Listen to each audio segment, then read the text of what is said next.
Bom dia, nono ano. Como vocês estão? Espero que todos bem. Hoje nós vamos continuar a nossa aula e nós vamos aprender um pouco mais sobre notícias. Realmente nós temos vivido com muitas notícias ultimamente. Mas o que vem a ser uma notícia? A notícia é para passar uma informação e ela tem algumas estruturas como um gênero, que ela é da notícia, de uma própria narrativa. E para ser uma notícia, a primeira coisa que nós temos que ter, ou que nós lemos, são as manchetes. Sabe aquelas manchetes chamativas que te aguça a curiosidade? O que nós temos vivido hoje, são guerras de manchetes.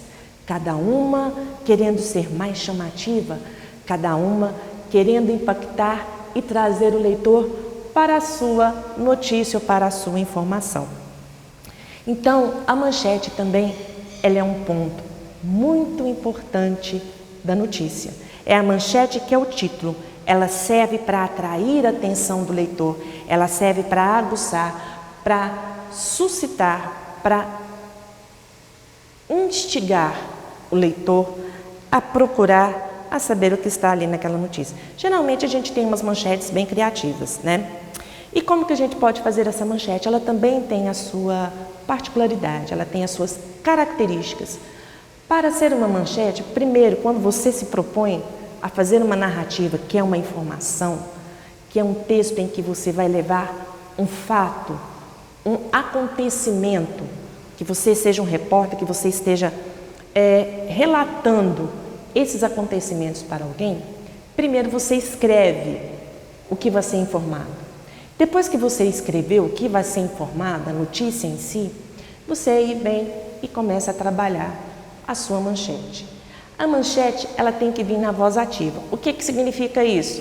Não podemos colocar na voz passiva, ou seja, verbo transitivo direto mais a partícula ser, certo? Para ser uma chamada de impacto, ela tem que ser na voz ativa. Enchentes acontecem, Ou o coronavírus abrange 90% da população mundial, por exemplo, atinge, Então nós temos aí a nossa manchete, cada um da sua forma particular. E aí você também tem o seguinte, além de você trabalhar na forma ativa, a manchete também precisa estar com o verbo no presente, nada de passado. Ela precisa estar com o verbo no presente, para demonstrar para o leitor que a sua informação é uma informação atual, é uma informação impactante.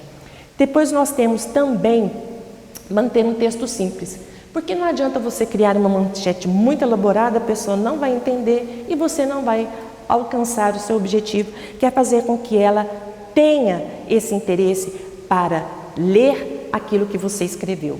E por fim, você tem que dar informações o suficientes para que ele possa entender do que se trata aquele texto, do que trata aquela notícia, sempre procurando essa palavra-chave, ok? Muito bem. E o que é uma notícia, então? Ela tem um formato, uma divulgação, é um acontecimento por meio de fatos jornalísticos. A arte do jornalismo é escolher constantemente as informações que devem ser passadas. Nem todo fato, ele vira notícia, porque a notícia ela tem que ter um interesse da comunidade, ela tem que ter um interesse social. Não adianta você informar coisas da sua particularidade que interessa só a você e a sua família. Por exemplo, eu tinha citado um exemplo que você vai narrar o fato de que o seu avô foi a uma unidade intensiva do AI, por exemplo, e ele foi maltratado. Ok, você pode usá-lo até como exemplo, mas isso não é de interesse. O que é de interesse, enfim? Algo que possa interessar a todos, como a questão da propagação, das informações do tão comentado o coronavírus hoje.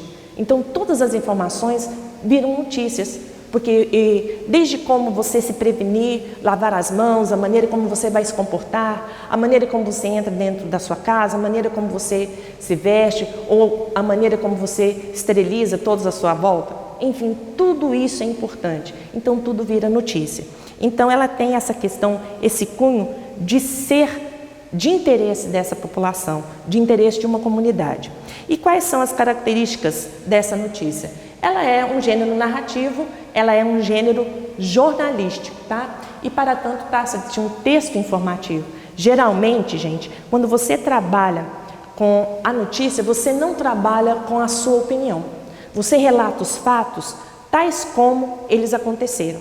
Quando você vai relatar as informações do que está acontecendo à nossa volta e que é de interesse de todo mundo, você faz isso sem emitir a sua opinião. Você não vê, por exemplo, acho que ainda hoje não, você falar, um William Bonner falar, infelizmente ou felizmente, isso eu não concordo, isso não deveria acontecer. O que ele faz? Ele repassa as informações de uma forma bem pessoal. Ele pode até não concordar ou concordar, essa não é a questão. A questão é que quando você se propõe a informar, a produzir uma notícia, você o faz de uma maneira bem objetiva. A sua função, enquanto repórter, é passar as informações como elas aconteceram. Se as pessoas vão julgar ou vão ser favoráveis ou desfavoráveis àquela ação, não é o principal objetivo. O principal objetivo é levar essa informação e depois cada um vai analisar, vai compreender e vai tomar a sua opinião. Então, nesse caso, a notícia não pode ter a opinião de quem a escreve. Ela tem que ser bem impessoal, uma linguagem bem clara, uma linguagem bem objetiva. Bom, nós trabalhamos a questão da manchete, que já chamamos a atenção do seu leitor. Nós temos uma notícia interessante para passar. E aí vem a questão do lead. E o que é o lead? É o primeiro parágrafo dessa notícia. Ele é bem conciso, de 3, 4, 5 linhas no máximo. E o lead tem a função de passar para o leitor um resumo bem pequenininho do que ele vai ler. Mas, ao mesmo tempo, ele tem que ter palavras impactantes para que possa provocar a curiosidade do leitor, para que possa saber, olha, é isso que eu vou ler e se eu quiser saber as informações um pouco mais detalhadas, eu vou ter essa questão no lead. E aí você tem, no lead consta o que aconteceu, com quem aconteceu, quando aconteceu, como aconteceu, por que aconteceu. São informações que são importantes de serem trabalhadas. Se você não colocar nenhuma dessas informações e o seu leitor ficar perguntando, significa que você não cumpriu o seu papel. A informação, ela tem que passar todos os detalhes, para que não restem dúvidas, para que não fiquem questionamentos, ok? Muito bem, se nós temos de um lado, do cunho jornalístico, a notícia, que ela é um pouco mais concisa, com sua manchete, com seu lead, nós temos a reportagem, que é também a escrita de uma maneira bem mais ampla, mais detalhada. Mas junto das notícias também nós vamos encontrar as fotos denúncias.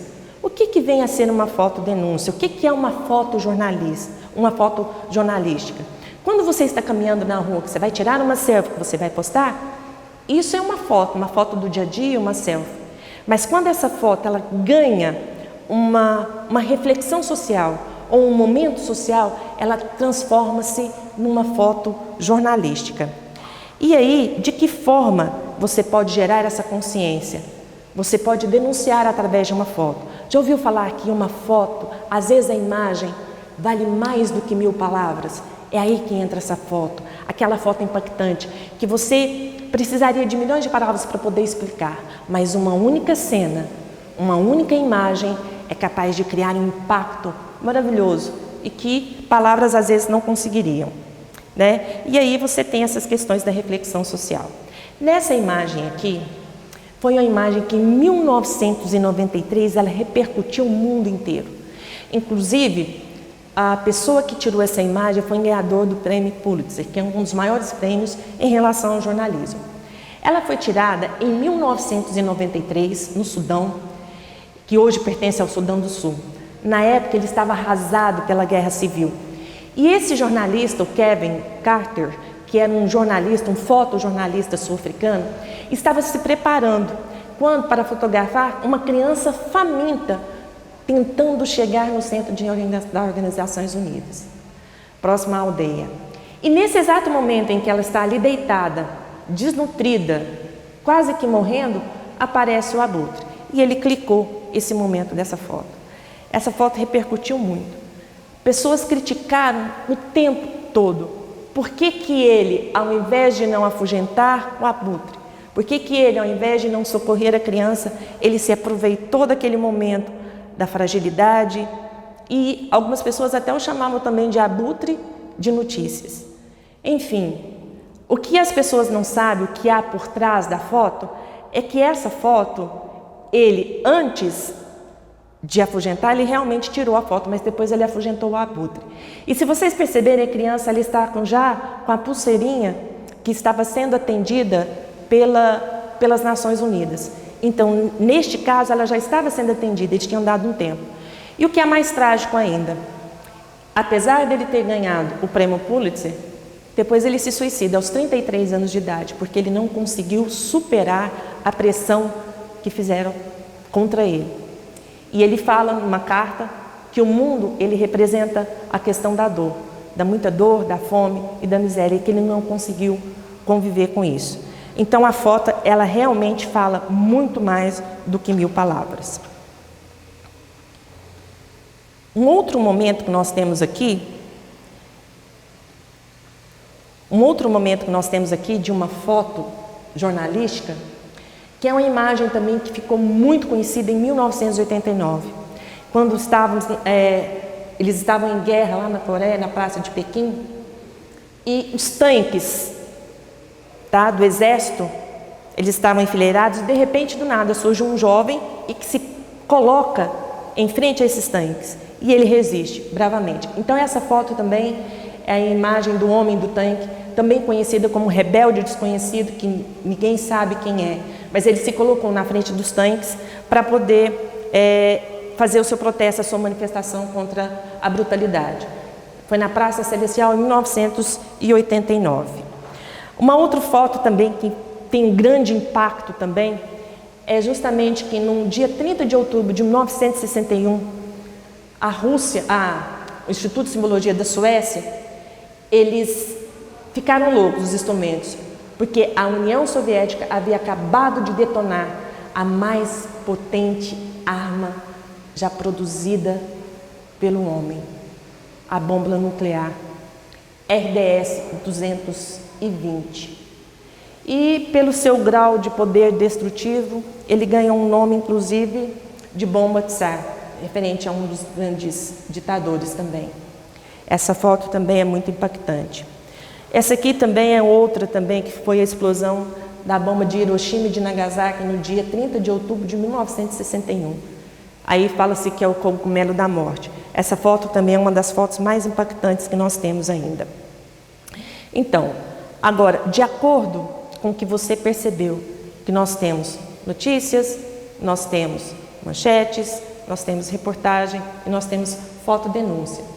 Eu quero que você escreva agora um texto contando qual a importância do jornalismo para a sociedade. Lembre-se de você tem que usar uma linguagem objetiva. Analise hoje como nós estamos vivendo. Qual que é a função do jornalismo? Qual que é a função das fotos jornalísticas, da foto que te dá a notícia ou te traz esse impacto? Hoje, qual que é a importância do jornalismo para trazer essas informações de lugares que nós não possamos ir e que nós não estamos, ok? Muito obrigada, espero que vocês tenham gostado e até a nossa próxima aula. Um bom dia para vocês.